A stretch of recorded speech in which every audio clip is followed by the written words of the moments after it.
O tema é por onde começar na espiritualidade. Eu decidi falar sobre isso ainda esse ano, até para a gente começar, né? Quem tiver interesse aí em se aprofundar, mesmo em se desenvolver espiritualmente, começar o ano que vem aí, 2024, já com algumas ideias, assim, né? Acho que foi pertinente falar disso ainda esse ano, no final do ano. A ideia não é dar um passo a passo, ai, começa não sei o quê, vai fazer o curso tal. Não, de forma nenhuma, né? Eu não sou professora e eu não tenho nenhum curso estruturado, e a ideia nem é fazer isso, porque eu acho que a nossa espiritualidade, aqui é opinião minha, tá? Eu acho que é uma coisa muito íntima, assim, acho que cada um tem o seu próprio caminho. Existem sim vários meios de se desenvolver nisso, mas eu particularmente acho que a melhor forma de você se desenvolver é você buscando, é você traçando ali o seu caminho, você decidindo quanto tempo você vai passar em cada módulo, né, em cada conteúdo, e aí você vai se desenvolvendo. Aqui a ideia é eu dar uns insights para vocês, até porque vocês perguntam muito, por onde começa a estudar e não sei o quê. Então, assim, primeiro ponto, gente, é que não é ruim, na verdade é muito bom que existe a internet, porque a gente consegue é, pesquisar muita coisa que antes era muito fechadinho em seitas, em grupos, que você tinha que ter um convite para você entrar num grupo de estudos mais avançados, de ocultismo, de misticismo. Era muito raso antigamente, e hoje você encontra tudo na internet. E se você tiver um pouquinho de dedicação e empenho, você faz tudo de graça, inclusive. Só que ao mesmo tempo, isso deixou a gente muito preguiçoso. A gente quer coisas muito rasas, né? A gente quer coisas muito rápidas. Ninguém quer parar para consumir um conteúdo inteiro. Eu acho que assim, você tem que começar pelo básico. A gente sempre acaba se atraindo o ser humano. Acho que a gente ainda tem uma mente muito infantil, todos nós. A gente se interessa muito pelo como posso explicar, pelo fenômeno, né? Tanto que eu não sei se vocês sabem a história do espiritismo, mas Kardec começou a pesquisar, né, começou a traçar, iniciar ali os trabalhos da codificação espírita através de uma investigação que ele fez dos fenômenos chamados mesas girantes, que aconteceu lá na França. Assim, o povo tava no bar, né? Tava trocando ideia no restaurante, e de repente as mesas começavam a girar e aquilo foi se propagando e aí todo mundo falou, não, isso daí deve ser marmota, né? Deve ser algum mágico fazendo gracinha. Foi aí que Kardec resolveu investigar, ele descobriu todo um universo espiritualista que ninguém investigava muito a fundo. E ele traçou todo aquele estudo que ele fez, né, de forma séria, comprovando várias vezes, fazendo várias vezes a mesma pergunta para espíritos diferentes, com médiums diferentes. Então, tudo isso foi uma pesquisa científica, quase, né? Pelo menos ele utilizou metodologia científica para comprovar ali fenômenos espiritualistas. Mas foi a partir do fenômeno. Então, o fenômeno ele é importante, mas a gente tem que utilizar, assim, pode ser uma porta de entrada para depois você ir mais a fundo e no que realmente interessa. E o que eu vejo hoje, principalmente aqui, eu tenho um perfil que tem um pouquinho de visibilidade, né? E as pessoas me perguntam muitas coisas e comentam bastante sobre as coisas que eu posto. As pessoas estão atrás de fenômeno. Os vídeos que dão mais views e likes e comentários são vídeos que eu falo sobre outros planetas, vídeos que eu falo sobre raças alienígenas, e eu nem falo muito disso. Eu tenho muita coisa para falar disso, mas eu não falo propositalmente, porque eu não quero ser mais uma pessoa, não que eu sou especial, mas eu não quero ser mais uma pessoa que fica pulando etapas. E aí todo mundo fica no raso e ninguém de fato vive a espiritualidade como ela deve ser vivida, entendeu? A gente quer falar com ET, a gente nem sabe que a gente está fazendo aqui. Às vezes eu falo de outro dia, eu sempre dou esse exemplo porque para mim foi muito básico. Eu fui falar, respondendo uma pergunta sobre a comida lá no plano astral. Falei uma coisa simples, eu usei bibliografia básica do Espiritismo, que é o livro Nosso Lar, que todo mundo conhece, né? Depois ainda do filme, todo mundo ficou super conhecido. Escrito por Chico Xavier, que é super respeitado, até para quem não é espírita. E eu falei disso, mas muita gente veio assim mostrando muita ignorância, inclusive pessoas que se dizem espiritualistas. Então, como é que você está falando de ET se você não sabe o básico do básico? Se a pessoa desencarnar hoje, ela vai achar que ela está viva, vai ficar andando pela casa dela achando que está encarnada, porque não sabe o básico. Então, por isso que eu evito me aprofundar muito em questões muito fantasiosas, né? Pra gente não perder o básico, pra gente não querer pular etapas e depois ficar viajando nas ideias, porque o que mais tem na internet hoje, gente, é pessoas que estão viajando demais, assim, falando baboseira. E eu não tô criticando fulano, beltrano, cicrano, são pessoas que pularam etapas, pessoas que não quiseram frequentar ali a pré-escola e já tá querendo estudar matéria de faculdade. Faz o menor sentido, não é? Não faz sentido. Então você não sabe fazer as operações básicas da matemática, você quer fazer equação de segundo grau, mas não sabe fazer uma divisão. É tipo isso, né? Então, o primeiro ponto que eu coloquei é, gente, vai pelo básico. E aí eu não quero me focar em espiritismo, igual eu vi já que alguém colocou. O ideal não seria começar com um curso espírita, na casa espírita?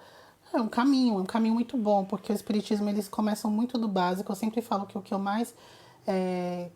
mais admiro na doutrina espírita, que não é uma religião, tá? Mas o que eu mais admiro na doutrina espírita é é o fato deles serem muito estudiosos. Então ninguém começa a chegar lá, eu quero trabalhar porque eu sou médium. Você pode ser o médium vidente mais foda do mundo. Você não começa a trabalhar na desobsessão e nem fazendo psicografia, passando mensagem. Uma casa espírita séria não faz isso. Ele vai falar, ah, legal, vamos começar aqui. Você vai começar, ó, dando passo de limpeza e no paralelo você vai fazer os cursos. Ah, não, mas eu já vejo espírito. Não, ver espírito não significa nada. Você precisa saber que mensagem que você vai dar. Porque ver espírito você pode ver um obsessor e sair falando coisa que o obsessor tá falando e você achando que é mentor. Então tem muito disso, sabe? Da gente. É, do espiritismo eles serem muito rígidos nessa questão do estudo, eu acho isso top. Só que não é o único caminho, né? Todo mundo acha que eu sou espírita, eu não sou espírita, gente, mas eu super admiro. Eu até pouco tempo atrás eu estava trabalhando numa casa espírita, eu frequento, mas eu não sou somente, tá? Eu gosto de outras frentes também. Mas sim, eu acho que uma forma de você começar a estudar sobre espiritualidade é obras básicas do Espiritismo, principalmente Livro dos Espíritos e o Evangelho segundo o Espiritismo.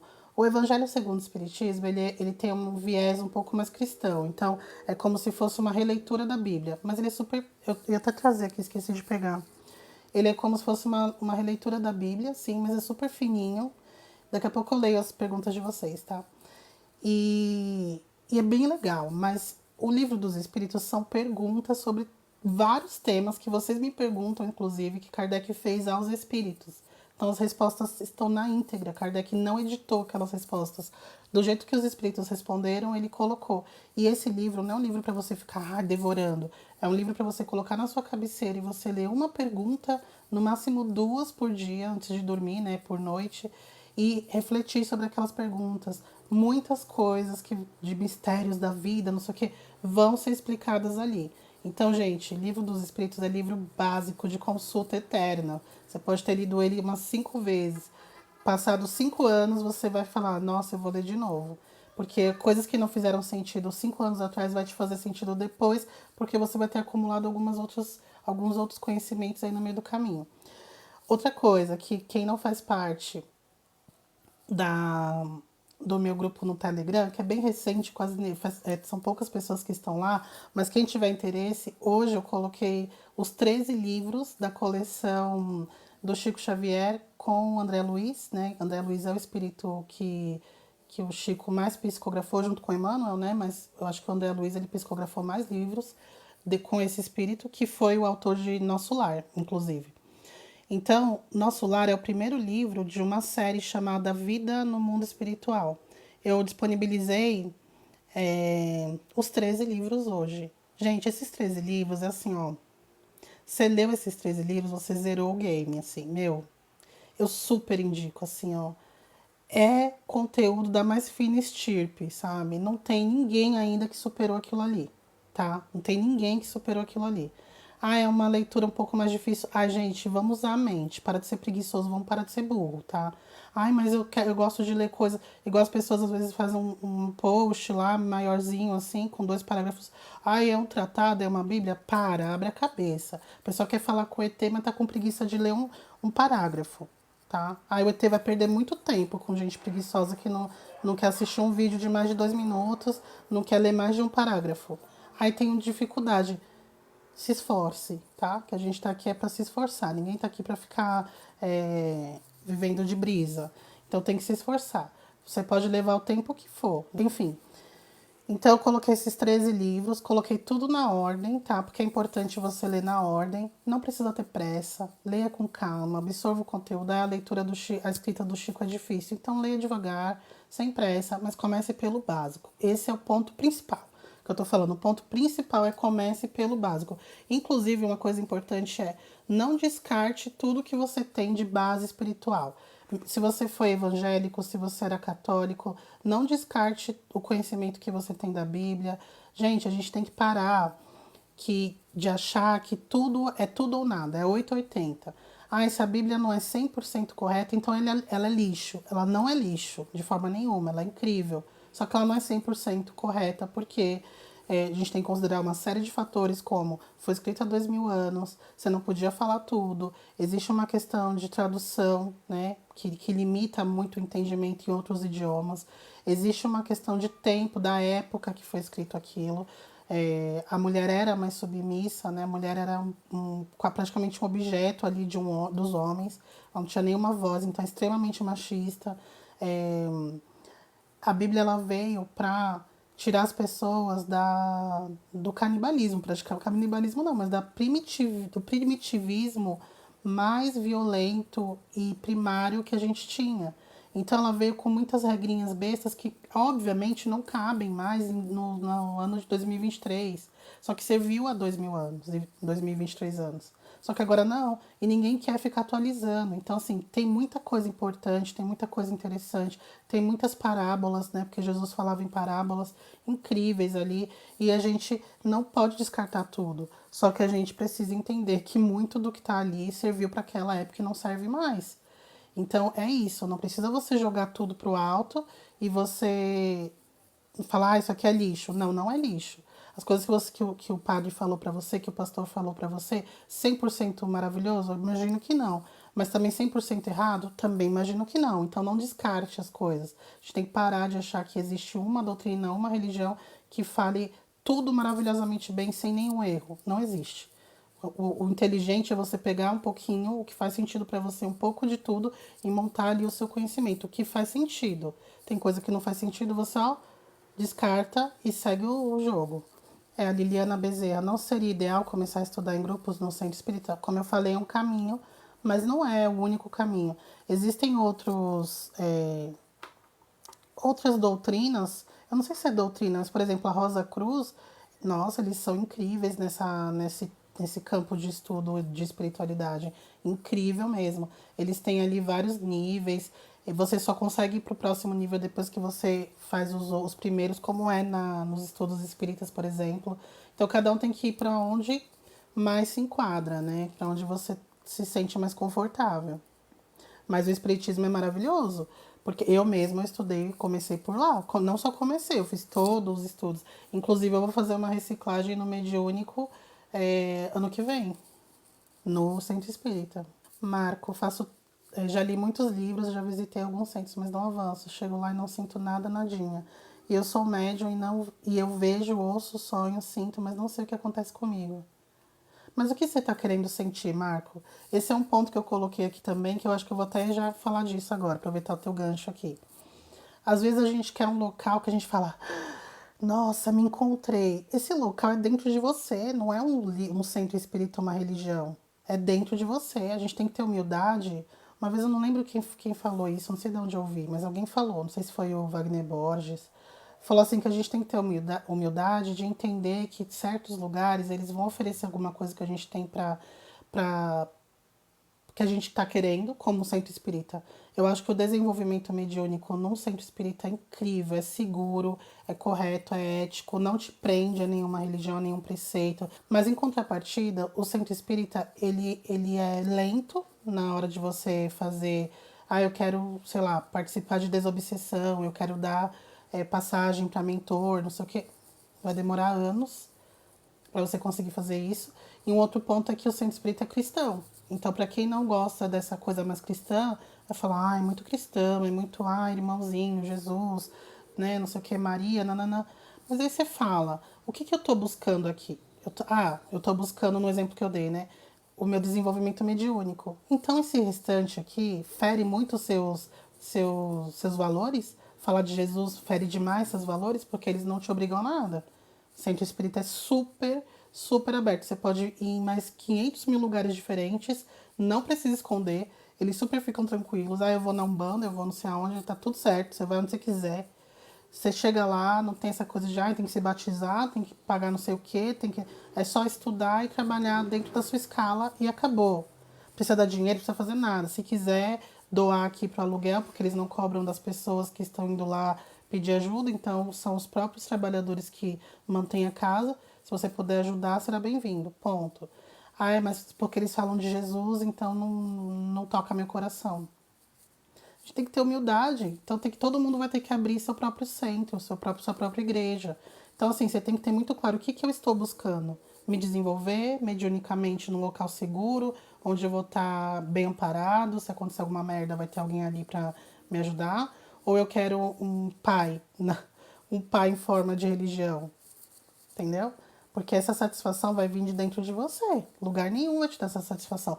Pode até parecer no início. Eu vejo muita gente indo para Umbanda, para o Candomblé, e no início é tudo muito lindo. Depois que começam as obrigações, que começam as regras, tem gente que não quer. Ai, não, mas é muito não sei o quê, mas o pai de santo isso. Ué, é isso, entendeu? Então não é só o que você quer. Enfim. O Léo falou, livros é só um instrumento, mas nós somos a parte melhor. Para cada uma hora de estudo teórico que a gente precisa de 10 horas de prática para conseguir de fato aprender aquilo. Então, muitas vezes você lê um livro, você assiste um vídeo aqui, uma live, e você ouve um bagulho que você fala, nossa, é da hora, gostei, entendi, nossa, minha cabeça fez assim, entendi tudo, agora eu vou estourar, estourei aqui, né? Vou botar pra quebrar. Não bota pra quebrar, não faz porra nenhuma. Porque você pegou um negócio que te deu só sabe, um brilhinho ali, só acendeu uma luzinha bem fraca e você cagou em cima daquilo. Então você precisa estudar e ir pra prática. O que você aprendeu? Você vai botar em prática? Não. Sabe o que a gente faz? A gente vai procurar um outro conteúdo. A gente assiste um vídeo, nossa, que legal. Amanhã você está assistindo 3 vídeos sobre outro assunto já. Aí amanhã você está assistindo mais outro, e outro, e outro. Ninguém vai para prática. A gente tem que estudar uma coisinha aqui e botar em prática. A gente tem que ler um livro e antes de pular para o outro na sequência, a gente tem que refletir sobre aquilo que a gente leu, anotar as percepções, falar sobre com alguém. Esse negócio de clube do livro é muito legal porque você lê e você troca ideia. Então, alguém que também leu aquilo que você leu, ele vai te trazer, às vezes, um insight de uma parte que você não tinha percebido. Então, a gente precisa digerir as coisas que a gente consome, não é só ficar colocando conhecimento para dentro, conhecimento teórico, e ninguém quer ir para a prática. As pessoas só querem saber o que convém, não querem estudar de verdade. Isso aí, Diego. As pessoas só querem o quê? O fenômeno. E aí se dizem espiritualistas, começam a comprar muita coisa, comprar cristais, comprar não sei o quê, comprar japamala e fazer mil coisinhas. Ai, me fala aí um feitiço da prosperidade, um ritual de não sei o quê. O Gilbert, 2022. O que você acha sobre esse papo de Federação Intergaláctica e ET Bilu? ETs existem. E eu acredito que existe sim algum órgão que regula aí esse rolê interplanetário. Mas o que o pessoal viaja demais em cima desse negócio viaja. E tudo bem estudar sobre isso, assim, ouvir sobre isso. Mas se a gente não sabe o básico, a gente entra nessa de, ai, me leva ET, porque o ET começa a ficar delirando, olhando pro céu e delirando, né? Então tem que tomar cuidado aí para não ficar meio esquizofrênico. Assim, Breno, creio que alguns ensinamentos de Jesus ainda servem para hoje. Muitos, eu acho que todos. Só que a gente tem que entender que a Bíblia não foi escrita por Jesus, né? A Bíblia não foi escrita por Jesus. Ah, mas são pessoas que conviveram com ele. Tá bom, mas se alguém. O que eu tô falando aqui pra vocês agora, se vocês amanhã forem escrever o que eu falei aqui, eu tenho certeza absoluta que vocês não vão falar tudo do jeitinho que eu tô falando. Entendeu? Tá tudo bem, faz parte, mas falar que a Bíblia é o que Jesus falou não é bem assim. Tudo não. O que você acha dos apps Spirit Box? É real picaretagem? Eu acho que é um caminho. Eu acho que precisa de muito aperfeiçoamento ainda, mas eu acho que é um caminho. Eu acho muito bom pessoas começarem a pesquisar sobre isso. Porque até um ponto aqui também que eu coloquei, gente. A gente tem que parar de ficar criticando pessoas que erram. Porque as pessoas erram buscando o acerto, né? Então, quando a gente está tentando fazer alguma coisa bacana, é óbvio que a gente vai errar muito. Quem inventou a lâmpada? Foi Thomas Edison? Edison ou Edison? Foi Thomas. Deixa eu ver. Quem que inventou a lâmpada? A eletricidade. É a lâmpada, né? A lâmpada, a eletricidade não. Foi Thomas Edison, vocês sabem? Foi. Então, vocês sabem o que, que ele. Qual que é a história que rola aí em relação a isso? Fala que ele disse que ele errou mais de 1000 vezes. Me corrijam se eu estiver errado em relação ao número. Mas ele disse que errou mais de 1000 vezes para conseguir acertar uma vez. Já pensou se ele tivesse desistido na primeira tentativa? Se várias pessoas ficassem, nossa, tá vendo essa besteira que ele fez aqui que deu errado? KKK. Pessoas que não fazem nada criticando quem tá tentando. Então, o Spirit Box hoje é perfeito? Não, claro que não. Se fosse perfeito, a gente já tá falando com o espírito igual a gente fala no telefone aqui com alguém. Mas é um caminho. E quem acha que não está perfeito, mas se interessa pelo assunto, deveria estudar, deveria se juntar ao grupo que está tentando aperfeiçoar. Ponto muito importante. Não endeuse ou não idolatre pessoas, tá? Não tem uma semana que eu passe assim sem postar conteúdo das pessoas. O que você acha de Kardec ser racista? Aí eu falo, ele falou umas merdas lá na revista Espírita, né? Mas é isso, né? Tipo, ele tava certo? Claro que não, ele estava muito errado. Ele teve declarações racistas. Ai, então, mesmo assim você fala de espiritismo, o que tem a ver com as calças? Entendeu? Primeiro ponto, né? Que eu não vou nem entrar nesse ponto que aqui não é sobre Kardec. Primeiro ponto. A base do espiritismo, que fala que o Allan Kardec não foi o inventor do espiritismo, não é o dono, o patrono do espiritismo de forma nenhuma, ele foi o codificador. Sabe o que isso significa? Alguém que pegou informações que estavam flutuando, né, por aí, codificou, colocou um código. Esse código foi o quê? Trazer para a nossa linguagem aquelas informações, juntou tudo e trouxe uma doutrina, que a doutrina dos espíritos, chamada doutrina dos espíritos, que explica que nós não somos seres materiais, que nós somos espíritos vivendo uma experiência na matéria, explicando que nossa vida real é na pátria espiritual, explicando várias coisinhas do mundo espiritual. Ele não escreveu uma palavra nas 5 obras principais, né, que é a base do espiritismo. Ele não escreveu nada da cabeça dele. Minto, na verdade ele até colocou alguns comentários, mas ele deixava separado ali o que era dele e o que era a resposta dos espíritos. Então, a base do espiritismo são perguntas que ele formulou, mas cujas respostas ele colocou na íntegra que foi dada por espíritos. E essas respostas ele compilou através de entrevistas que ele fez com médiums diferentes que não se conheciam, fazendo a mesma pergunta, só que os espíritos os espíritos, eu não tenho certeza, se eu não me engano, os espíritos, era um grupo de espíritos que falavam que era espírito da verdade, mas não era um só, era um grupo. E eles estavam bem alinhados, né, com aquele trabalho. Então eles falavam assim, não importa o médium que você trouxer, seremos nós os espíritos que vamos passar a informação. Então ele fez esse teste, ele pegou vários médiums diferentes, de partes diferentes do país, né, e foi fazendo essas perguntas, as mesmas perguntas para os médiums diferentes, para ver se as respostas casavam.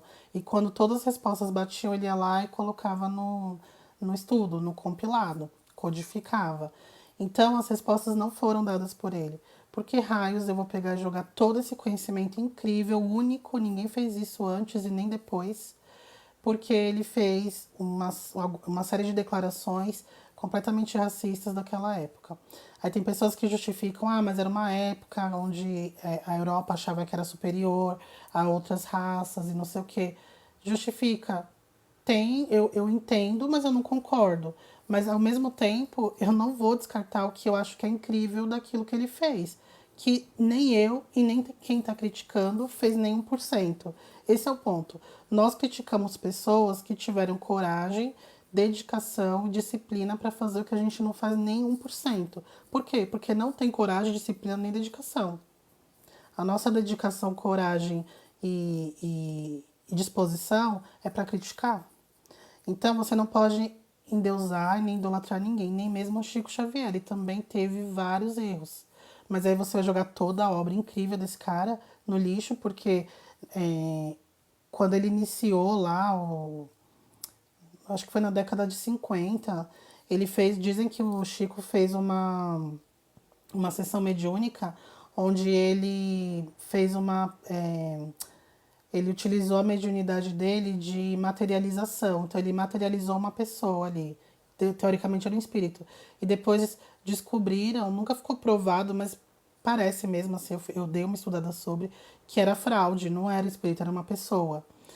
E, e falaram assim, né, que o Emmanuel, que era o mentor do Chico, criticou tanto, mas tanto ele com esse episódio, que ele foi proibido de fazer manifestações né, com a mediunidade de materialização dele. Depois daquele episódio, ele nunca mais utilizou a mediunidade de materialização. Nunca mais. Ele tinha, mas ele nunca mais utilizou em público, que era muito do meio, muito próximo dele, conta que ele materializava algumas coisinhas e dava de presente para as pessoas, os trabalhadores do centro, não os frequentadores. Os trabalhadores, então ele materializava uma rosa e dava para cada um dos trabalhadores. Falavam que ele fazia isso, mas materializar espíritos ele nunca mais teve autorização para fazer. Ele errou, provavelmente, né? Isso deve ter sido verdade. Mas aí você vai tirar toda uma obra de uma vida inteira, de mais de 60, acho que ele trabalhou uns 80 anos ou mais. Assim, um trabalho impecável por conta de um episódio que ele acabou, sei lá, se deslumbrando e tal, né? Não, gente, é muita burrice. Quanto que a gente já não errou na vida? Já pensou se cancelassem a gente pra sempre? Ó, você cometeu esse erro aqui, vai lá pro limbo e não me apareça mais aqui, né? Na sociedade. Não, né? Quem somos nós? Pra gente fugir do sensacionalismo. Aqui na internet eu vejo muitas pessoas falando, gente, é uns vídeos assim que dá uma vergonha alheia. Nossa. The Walking, Skinwalking, né, que fala. O vídeo do Skinwalking, aí pega lá uma montagem bem zoada, assim, coloca e fala, porra, alguém tá acreditando nisso? Aí quando alguém fala, meu, isso aqui é montagem. Eu só peguei um vídeo de não sei o que e postei. Então não pegue, não só pegue. Não, eu só peguei, então não faça. Não só pegue nada. Que vergonha, gente. Sabe? Para de passar vergonha gratuita aí na internet. Pegar umas coisas mais ridículas do mundo e ficar, sabe, propagando, não sei o quê. A gente tem que sair desse fenômeno. O fenômeno acontece de forma consequente, entendeu? E aí até falar pra vocês, as maiores experiências que eu tive com a espiritualidade foi quando eu estava comigo mesma, sabe? Eu ali comigo, essa coisa de ritual, de não sei o quê, como é que eu falo com o meu mentor? Como é que eu falo com o meu mentor? Fala com ele. Fecha o olho, fica com o olho aberto, acende uma vela ou não, coloca o incenso ou não, seja de noite, de dia ou de tarde, o que você tiver mais confortável, mais concentrada, e respira fundo e conversa com seu mentor. Mas eu queria ouvir ele. Vai conversando, uma hora ele te responde. Essa resposta pode vir através de sonho, pode vir através de projeção astral, pode vir através de uma intuição. Você não quer uma resposta? Como essa resposta vai vir, não interessa, confia. Começa conversando com ele. Tem pessoas que vê o mentor ali do lado, mas é a minoria, gente.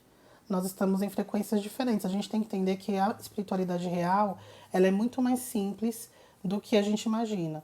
A gente não vai desencarnar aqui, vai aparecer um mundo em cores fosforescente, parecendo uma viagem de LSD na nossa frente. Ai, sabe, árvores gigantes, parecendo que eu tô lá no próprio planeta do Avatar. Não tem nada a ver. É muito parecido com isso aqui.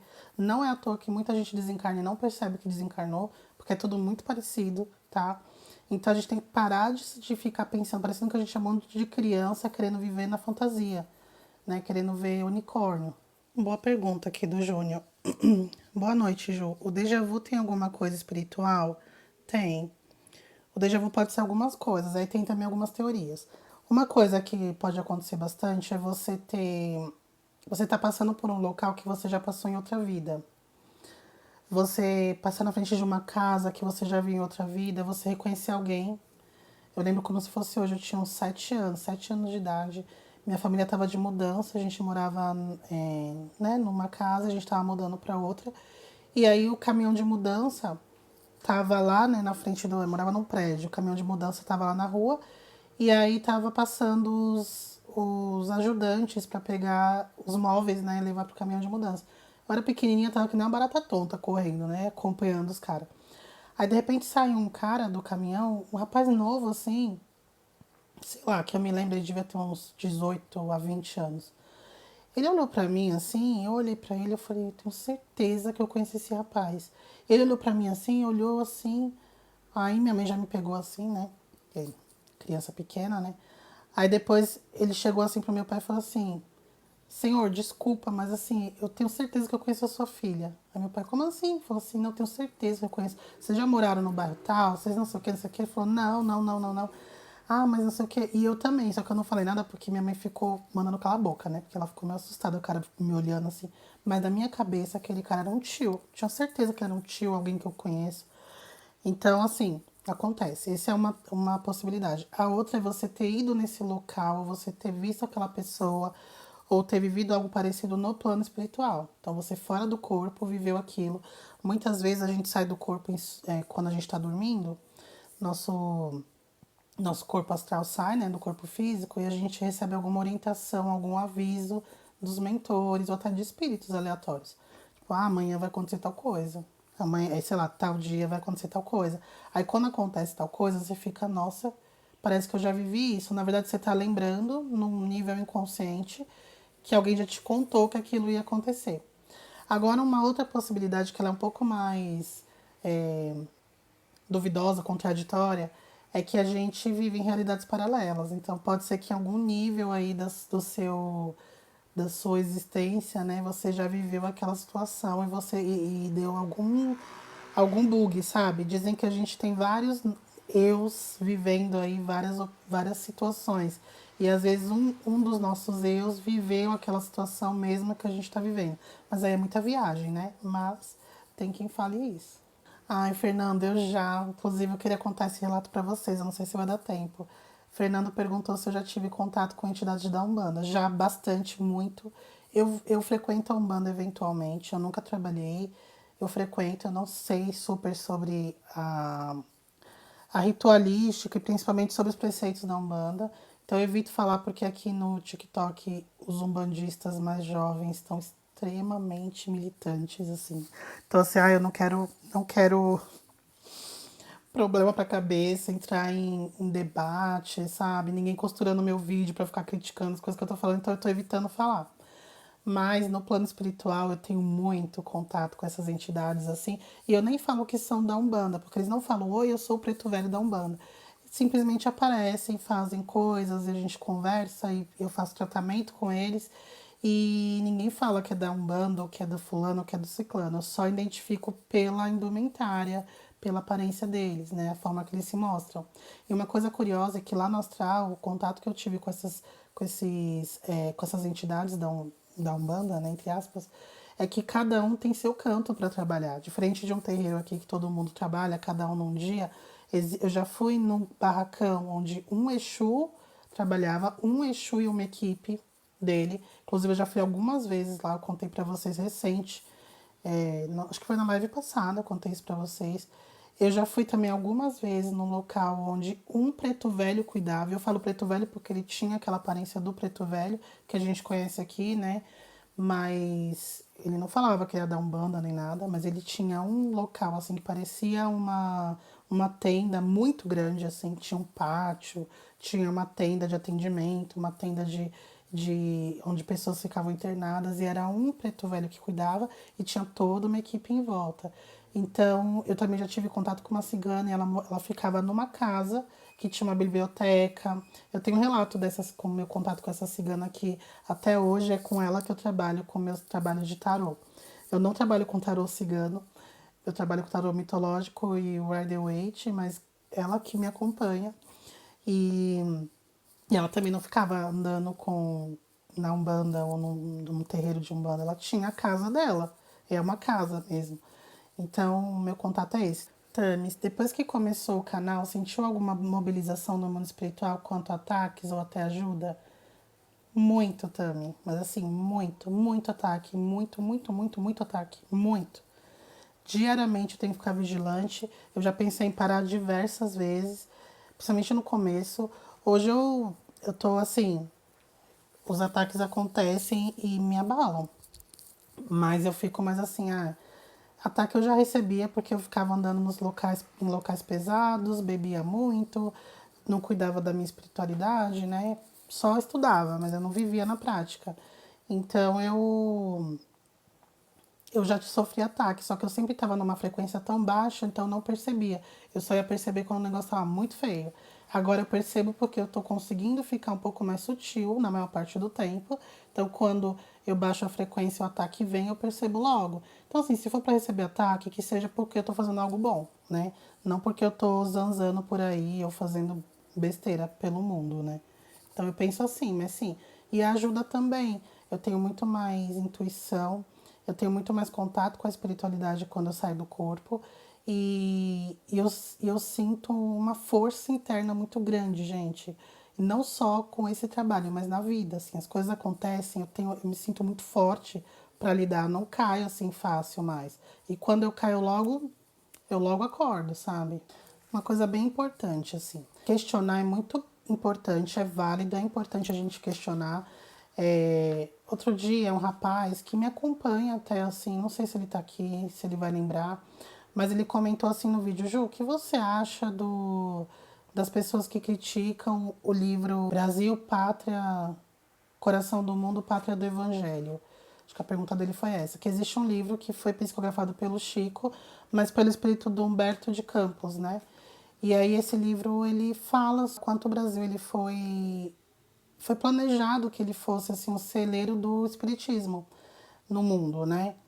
E entre outras coisas. E aí a pessoa falou assim: várias pessoas estão falando que o livro contém muitas inconsistências históricas. Aí eu, nossa, né? Aí o cara foi lá, o rapaz que me colocou esse comentário, ele colocou um link para mim é, do, da matéria onde fala isso. Eu salvei lá e fui ver. Aí depois de um tempinho eu fui ver. Gente, é assim, ó. Quem escreveu a matéria era um rapaz que ele falava que ele era professor de história do estado, né? Professor de história da rede pública. E também tinha experiência como professor de história de ensino médio da rede privada, uma coisa assim. Aí eu falei assim, vamos ver. Eu imaginei o quê? Sei lá, Chico falou que o Brasil, sei lá, teve a independência em 1500 e sei lá quanto, 1800 e pouco, e na verdade foi 1800 e muito. Aí eu fui lendo tal, assim, gente, basicamente era o seguinte, o cara falando essa obra ignorava o quanto os portugueses exploraram o Brasil, o quanto os índios foram rechaçados, né? Não rechaçados, foram aniquilados mesmo, o quanto esses descobridores roubaram do Brasil, né? E eles trouxeram a crença cristã à força ali e quiseram a todo custo abafar as próprias crenças indígenas e tudo mais. Super concordo, assim, super concordo. Só que assim, o que esse cara achou que uma obra espírita ia ficar fazendo uma crítica ao descobrimento, uma crítica social? Gente, o espiritismo ele não tem essa função de fazer uma crítica social, até porque, e é por isso que eu tô colocando isso aqui, porque é isso que a gente tem que separar um pouquinho as coisas. Se você começa a estudar o espiritismo, a espiritualidade do início, você entende que, principalmente para o espiritismo, não existem vítimas. No sentido de, até existe vítima, mas assim, não existe injustiças na obra de Deus. O espiritismo fala isso. E por quê? Não é eu que vou falar para você, uma criança morre e é justo. Várias pessoas colocam isso para mim. Claro que eu posso responder sobre isso, com base naquilo que eu acredito, mas eu não respondo porque se a pessoa está me fazendo essa pergunta, ela não foi estudar o básico. E aí o que eu falar para ela vai ser motivo para ela vir me criticar e falar que eu sou insensível e falar que eu sou uma pessoa que acha que eu estou usando meus privilégios e não sei o quê. Mas o Espiritismo, ele entende que a nossa vida não começou nessa vida, a nossa jornada começou, ó, até muito antes desse planeta. Só neste planeta a gente deve ter encarnado pelo menos umas 10, 15 vezes. Fora desse planeta, no planeta anterior, muito mais. Teve ainda outros, muito mais. Teve outros e outros e outros. Então, o que a gente vive aqui hoje é um reflexo do que a gente viveu em várias outras vidas e experiências em outros planetas. Inclusive, todos nós que estamos aqui hoje, encarnados hoje, nós não somos originários da Terra. E por que a gente está aqui? Muito provavelmente a gente foi exilado do nosso planeta e a gente não pagou, a gente não cumpriu, não zerou aquele karma que a gente acarretou lá naquele planeta porque o planeta evoluiu e não existiam mais situações que pudessem que pudessem nos ajudar a zerar esse karma, porque o planeta estava evoluído. Então a gente teve que vir para um planeta super denso, onde existe crime, onde existe egoísmos, onde existem injustiças dentro do que a gente entende de justiça dentro de uma vida, para que a gente pudesse viver face a face aquilo que a gente fez lá no passado. Essa é a crença espiritualista, tá? Espírita principalmente.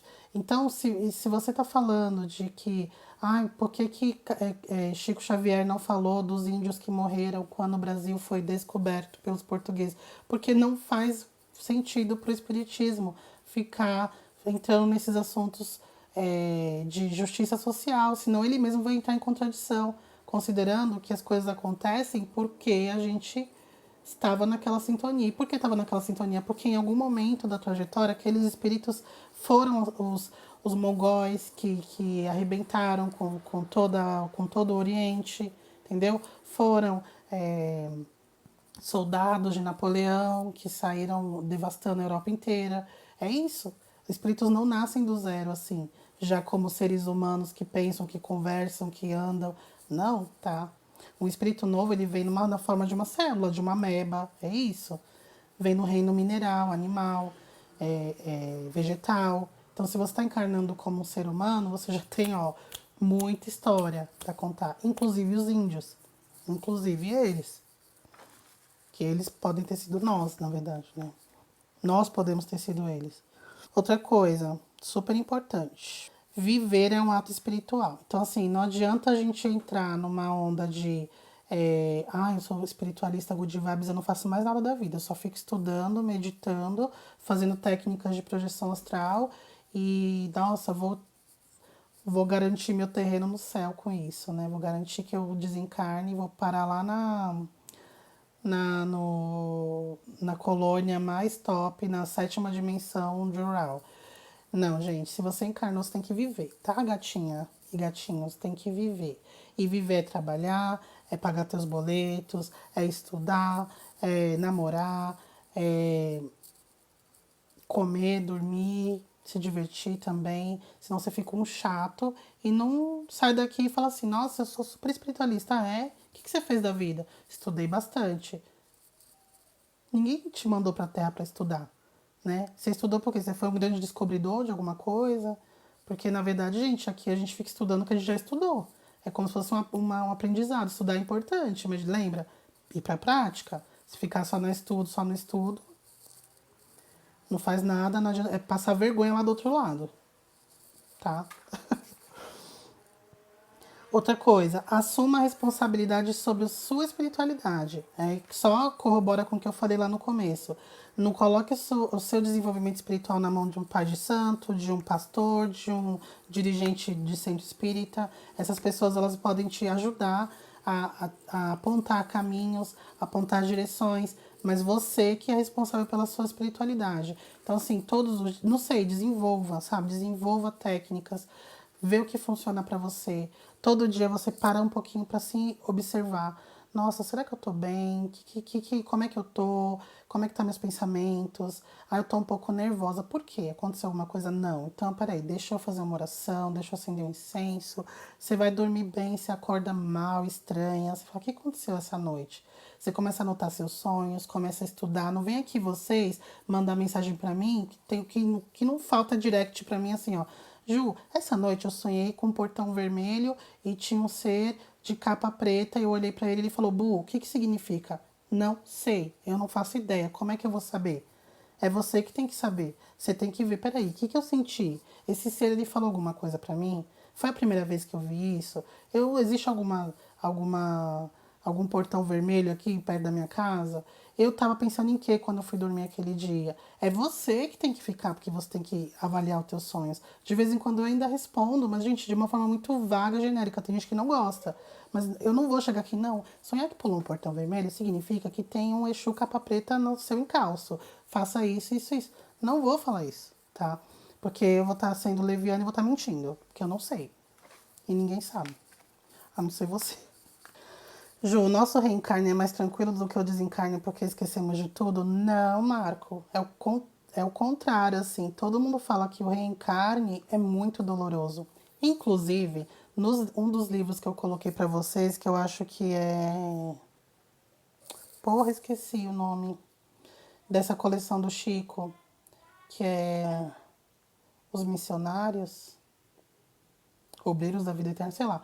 Um desses livros conta a história de um espírito que estava reencarnando. Gente, é um dos relatos. É um não. É o relato mais detalhado de como funciona o reencarne que eu já vi em tudo que eu já estudei. E uma referência super confiável, né? Então, assim, ele é muito sofrido. O espírito ele vai diminuindo, ele vai esquecendo, é como se fosse um Alzheimer, sabe? Ele vai esquecendo, ele vai ficando confuso, ele vai diminuindo de tamanho, aí ele vai se ligando à mãe, quando a mãe já teve a concepção ali, ele vai colando, até que quando nasce o bebê, ele entra no corpinho. É, só uma curiosidade aqui pra vocês, um relato pessoal. Eu tenho um filho, né, pra quem não sabe. E quando eu tava grávida, de 2 meses, 3 meses no máximo, eu fui num centro, num terreiro de Umbanda. E aí eu passei, não lembro qual era a entidade, eu acho que era caboclo. E aí, nesse terreiro, eles eram assim, né? Quando eles viam que tinha algum encosto ali do seu lado, eles já te mandam pra salinha pra tomar passe e eles vão doutrinar o encosto. Você não via. Encosto é o obsessor, né? Você não via eles doutrinando. Depois ele chamava de novo e te dava um recado sobre o que estava acontecendo. E aí eu cheguei para tomar lá um passe, né? Quando eu cheguei, a entidade já falou assim: não, não, não sei o que, não sei o que. Já me levaram lá, né, pra Cambone, né, que fica ali ajudando. Já me levou pra salinha do passe. Eu tomei uma aguinha, fiquei lá uns 2 minutinhos. Daqui a pouco ela voltou e falou assim: ai, você tá grávida, né? Eu falei: tô. Não tava com barriga nenhuma ainda. Aí ela falou assim: vem cá, ele tá te chamando, o seu fulano, né? O nome lá da entidade. Aí ele: ah, me desculpa, filha, era seu filho, entendeu? Eu tava grávida de 2 meses e meu filho ainda tava parecendo um adulto. Isso me emociona tanto porque eu fico imaginando, ele tem 4 aninhos hoje, então ele tava assim grande, sabe, do meu lado, colado ali comigo já. Mas como era muito recente, então ele ainda tava grande. Então ele achou que era uma entidade me acompanhando. E era meu filho, e depois eu acho que ou meu mentor ou ele mesmo falou: não, pô, sou o filho dela. Não sou encosto, não, é um encostinho, né? Então, o reencarne é bem pior. Incrível, Ruth. Ruth, senti sua falta, viu, nas últimas lives. Ela fala assim, ó: estudar um pouco a espiritualidade faz meu ego baixar muito.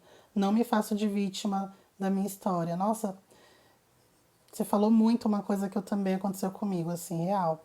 Nossa, gente, por mais que eu sempre me achei muito firme comigo mesma e tal, eu às vezes me fazia de vítima nas coisas. E conforme eu fui estudando a espiritualidade, também me aprofundando assim em autoconhecimento, eu vi que, meu, a gente não é vítima de nada, de fato. Eu acredito, não é só uma coisa que eu li num livro e que eu engoli. Conforme você vai entendendo, e você vai vivenciando, e você vai saindo do corpo. Eu tive acesso a vidas passadas, eu vi que eu não sou vítima de nada. E eu sinto nos meus ossos, assim, sabe, que eu pedi muito pra estar aqui hoje. E eu também sinto que eu até pedi provas piores. Só que a própria espiritualidade falou, não, gatinha, calma que você não vai dar conta. Então, vamos começar aqui pelo básico, que aí você vai, né, subindo o nível. Por isso que as pessoas falam assim, eu não quero reencarnar aqui. Eu quero, gente. Enquanto eu precisar, eu quero. Porque conforme a gente vai ficando mais lúcida, as coisas vão ficando mais fáceis. E quando eu falo mais fácil, não é você vai, então quer dizer que eu vou vir mais fácil é vir rica na próxima vida, bem bonita e rica, a gata do rolê? Não, é você ter mais consciência para passar pelas dificuldades sem cair na BR, se jogar lá e chorar durante 80 anos da sua vida, se sentindo vítima, achando que todo mundo se aproveita de você, que você é uma coitada, que você tem tanto amor para dar e só encontra pedras no caminho. Você para com essas palhaçadas, entendeu? Então, assim, se eu tiver que vir, eu quero vir sim, quantas vezes for preciso. Eu trabalho muito hoje para ter um pouco mais de lucidez nas próximas vidas, para não passar tanto por isso.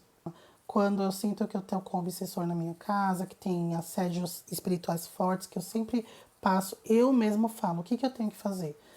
Peraí, vamos lá. Como é que tá meus pensamentos? Tenho que vigiar meus pensamentos, eu tenho que fazer uma limpeza na minha casa. O que eu posso usar aqui? Deixa eu ver. Eu vou colocar um sal grosso, passar um pano com água de alecrim, vou tomar um banho aqui de alfazema. Sabe, você começa a você usar a sua intuição. E nessas horas é onde a gente tem as melhores experiências. Acredita em mim. À noite, peça para conversar com o seu mentor. Não espere ninguém te ensinar como é que vê mentor. Não pague R$ 2.000 para fazer um curso ou, sei lá, passar um final de semana num retiro espiritual lá em Búzios. Paga R$ 5.000 e você vai ter um contato. Não vai ter contato com mentor nenhum, tá? Porque o mentor não vai esperar você pagar um retiro de R$ 5.000 e ir lá para Búzios para ele falar com você. Ele tá falando com você neste momento. Então vamos fazer o simples, o básico. O básico funciona e não só funciona, é só no básico que vai funcionar as coisas, tá? É isso, tá bom? Um beijo enorme, obrigada a todos que ficaram até agora.